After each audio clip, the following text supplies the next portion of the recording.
Pulsator कसा साफ करावा.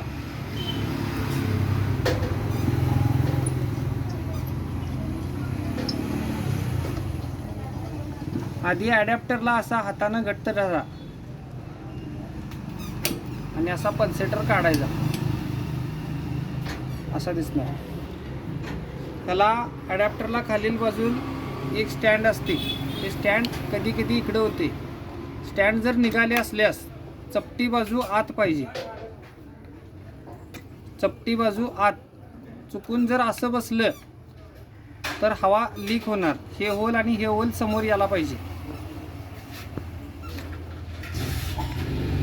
हे असं स्टँडमध्ये बसणार. आणि ही सिलिकॉन रिंग असत्या. या सिलिकॉन रिंगमध्ये पल्सेटर असा प्रेस होऊन बसणार. महिन्यातून एकदा पल्सेटर बाजूला करून हा ॲडॅप्टर आतून आणि ही पाईप पाण्याने स्वच्छ करा. बसवताना असा बसवा.